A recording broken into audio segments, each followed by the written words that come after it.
Okay, episode 34 of That Marketing Show, brought to you by First Doctor, creating healthcare market leaders. Hey, today we're going to talk about the second section of a 3-section mini-series about social branding. Today is about brand segmentation.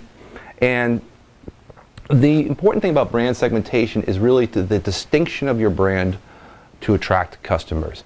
There's a saying that goes back to some simplicity of this, kind of attraction base, which is success is something you attract. So try to attract the customers and don't try to chase them. And I think that's where really this branding segmentation comes in handy, which is that, what do you tell the customer? What do you do in your marketing that shows the difference between you and another brand? And there are a lot of mistakes being made in the market space, especially online, where there's just sort of a mix of different sort of old-time strategies where you can now really, create, as we mentioned in the first episode, effort is a 5-letter word, which is think. So let's think about the things that are creating the issues, and then let's find the remedies. So the 3 issues that we kind of have come to a conclusion, especially again in the online marketing world where we space, our spaces, is that, copycat competition. Really looking at like 2 brands, what's the difference between the 2 brands? Is it the pricing? Is it the discount? Well, these are the things that sort of come to a conclusion when you have multiple layers of different types of customers fighting for the same business. Well, somebody's going to offer a discount, somebody's going to offer a better, monthly Chotsky, something that's there, but they're really thinking just about the competition and not looking at the customer. So think about not looking necessarily what your competition is doing, but thinking about what the customer requires and what are you doing to tell the story to that customer that is a segment of your brand that's distinctive. Now let's look at the second piece, which is that it's tough. So competition online is extremely hard. There's hundreds, if not thousands of similar types of customers, companies that are vying for the same business. It could be plumbers, it could be software companies, it could be a litany of different things. But the reality is that if you're not telling your story, if you're not able to tell your story properly online, you're not able to now gauge the level of competition and put yourself in the right spot. Again, taking customers for granted is the third piece that's the issue that we find with most customers. And they even look at their existing customer base. They're not actually thinking about what am I doing to help my customer base understand what's different. And when I talk about these 3 things, what I'm really talking about here is enlightening customers. And we talked about in the first episode how you need to now bring a different strategy. It's not just a price war. It's not just a Chotsky that you offer better than the other guy. It is a determination of you bringing enlightenment to your industry and then educating your customer and bringing them over the line in that format. So let's talk about the solves for this. Really simply, 4 pieces. Clarity. So it's the accuracy of your message. It has to be on message. Your message has to be on point. Your customers have to understand exactly why you're different, exactly what you do, exactly what you're trying to accomplish. And that is the biggest challenge that we find today in the market space, is that when we talk to customers, when we talk to other clients, again, this is real world stuff, is they don't even understand their demographic, who they're selling to start with. And then secondly, their message is really unclear.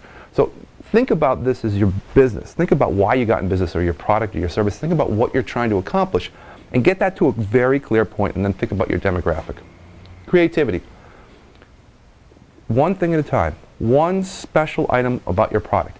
Take that one thing and expand upon it. Be creative and think about how you're going to bring that to the market space. If you do this properly, you'll be actually able to be unique. So part of being distinctive is having unique qualities about your product and service. So expand upon the things that you know are different that you can now use. It doesn't have to be everything. Just one thing at a time. Think about how you can make that brand segmentation that can create, again, the story around your brand. And that's the third thing, which is communication. So we're all used to using what we consider narrative to learn about new things and services. If someone wants to explain something to you, they're better off telling you a story about how it worked, what the results were. Instead of giving you features and benefits, tell me a story about how it worked. And so, even since kids growing up, they're learning from Sesame Street on how to do their letters and their numbers, and that's all through stories. So even at a young age, we're educated that the storytelling is the best way. And we think about this as almost infotainment as a sector, and that's why we're trying to make sure that people understand that the media today is a lot more about trying to become educated in your industry and then bring them over the line by using your segmentation of your uniqueness. And then I think the really important thing here is experience. So process, we can put a hamburger in a bag, but it better be the right hamburger. We can have a smile on our face when we hand the bag to you, but it better have the right hamburger in the bag when we hand the bag to you. So the process and service are kind of standard. We can get that. We can fix that. We can make sure that we have the right thing in the bag, and we can make sure that we educate ourselves on how to make sure that we give the best kind of emotional security that we're happy and this is something we want to positively do. But the personalization is really where it comes down to, which is how are you personalizing the experience.